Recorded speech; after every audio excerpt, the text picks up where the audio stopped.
Good afternoon, I'm Sarah Kyle. And I'm Chase Curry. Today on the March 18th edition of the WIN News, we will have a feature on PLCs. As well as a What's in the Box feature.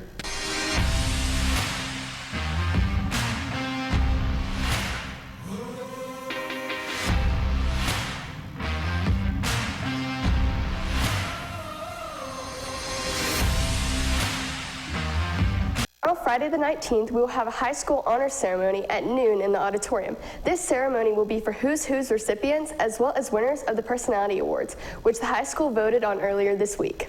On the Saturday before spring break, 5 band members participated in UIL solo and ensemble contests in Olney.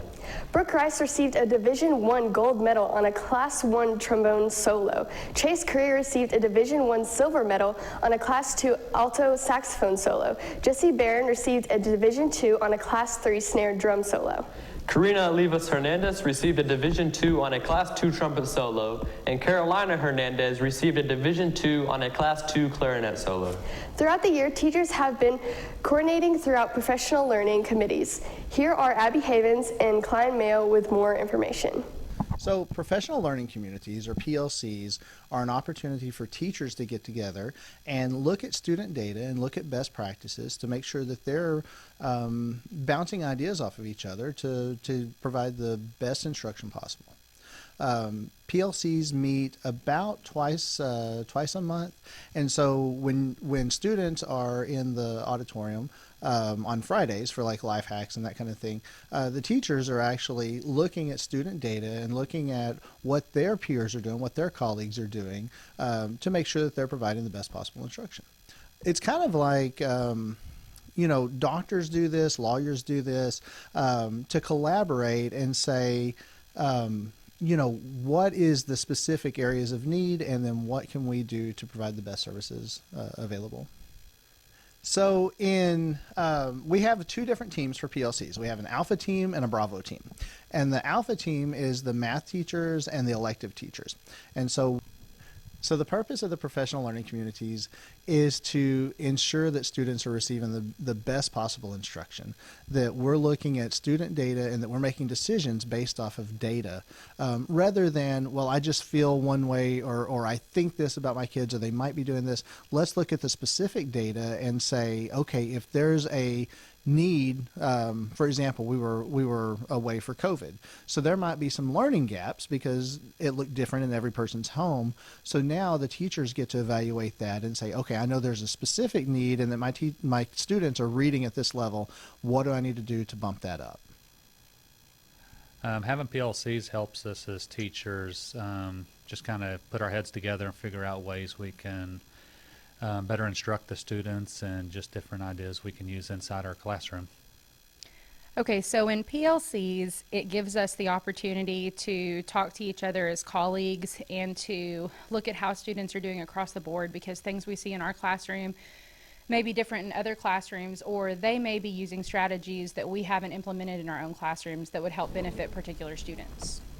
Next week is going to be a very busy week for Archer City students. On Tuesday, March 23rd, we will have a late start to the day with school beginning at 10 a.m. Junior high and high school will be required to attend an assembly as soon as school starts in the auditorium. From there, students will be released to 4th period and then on to 5th. There will be no prime time, but a regular schedule will follow lunch. On Wednesday, the 24th, there will be no school since we are hosting the district high school UIL meet. Those competing in the meet will receive their schedules and t-shirts Friday after the assembly. Next Thursday, the 25th, the one-act play team will compete in the bi-district competition at Grand Memorial Auditorium at 1:45 p.m. The fee to attend is $5. And here is Caden Ritchie with current events. 8 people were killed at 3 Metro Atlanta spas in the span of about an hour Tuesday, and a 21-year-old suspect was taken into custody. Moderna started testing its COVID vaccine on children and infants. Health officials suggest that if studies are successful, teenagers could get the vaccine in the fall. The U.S. sanctioned 24 Hong Kong and Chinese officials in response to restrictions on the city's autonomy and election.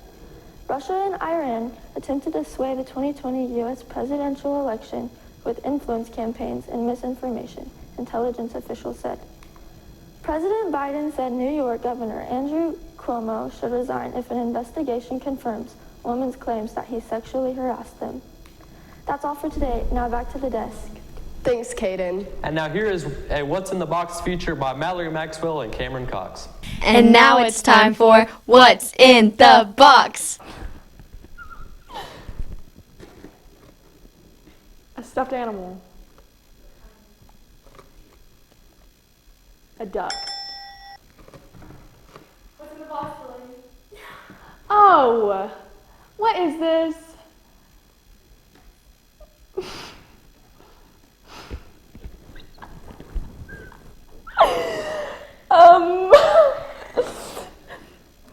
Lotion?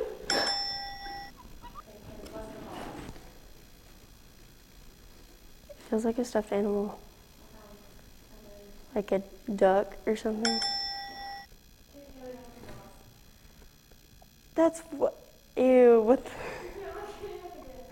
What is that? That's so gross. I swear.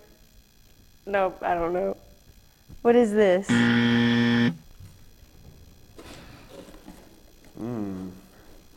I scrub my body with that. It's a loofah. It's a loofah.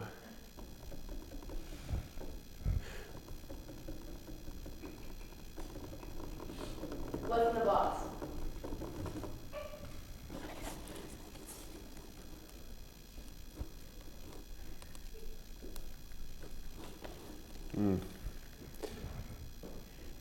Some kind of Nature Valley bar. It's gotta be. Am I allowed to taste?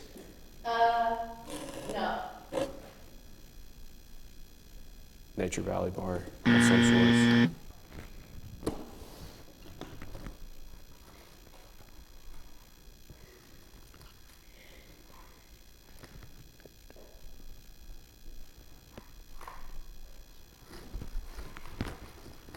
Is it some kind of yogurt? Or like, I don't know. It's nasty though. Paint maybe? Maybe it's paint. Too thin to be paint though. Could be yogurt. My answer's yogurt, yeah.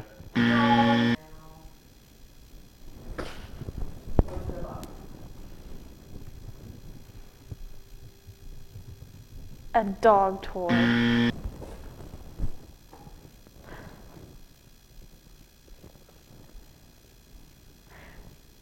It's a sponge. Final answer. That was a lot of fun. Our walk cat of the week is Jesse Barron for carrying a large box for the Hernandez twins and always helping others. And now to Klein Mayo in the Sports Corner. Thanks, guys. Junior Maddie Lopez and Bailey Grant are competing in the state powerlifting meet. Here's Mason Gilmore with them in the guest corner. Hello, I'm here with our state-bound powerlifters. So, Maddie, this is your second year going to state. How does that feel? It's a little nerve-wracking, but I am very excited. Cool. Bailey, this is your first year and you got to go to state. How does that feel? It feels amazing. I'm super excited. That's cool. So how are y'all preparing? We are hitting the weights every morning, just trying to get stronger, and we're just like taking a look at our competition, seeing how far we are from them, and just trying to do our best. That's good. So what do y'all know about y'all's competition? Coach Pope has a list, and he tells us, so we're trying to make sure that we're up with them and do the best that we can. Cool. Got any goals? Yes. I want a PR on deadlift. I think that's my best lift, so I want to go as far as I can on that. Good. What about you? I'm just going to try and PR on everything I do, try to get as strong as I can in the moment. Well, good luck to y'all. Back to y'all at the desk. They will compete tomorrow morning in Corpus Christi. Boys Academic All-State Basketball has been announced. First team is Cade Strickland, and second team is Luke Hahn and Carter Hilbers. Honorable mention goes to Callum Caslin, Haley Havens, and Walker Kohanic. This week, the tennis team traveled to Seymour, and Chase Curry won first place in boys singles. Jill Lyles and Cade Strickland placed first in mixed doubles, and Jackson Barrett and Chandler Clark took second in mixed doubles. Lane Briggs and Luke Hahn placed second in boys doubles. Seth Deerenwater won a consolation bracket in boys singles. Caitlin Hilbers and Sarah Schrader placed third in the girls doubles. Today's high school track team will be competing in a meet at Seymour as they prepare for district on April 1st. On Tuesday, the softball team beat Olney to be 3-0 in district. Tomorrow, the baseball team will be host Electra in a doubleheader beginning at 5. Good luck to everyone competing. Thanks, Klein. That's it for this edition of the Win News. Have a great rest of your week, Archer City.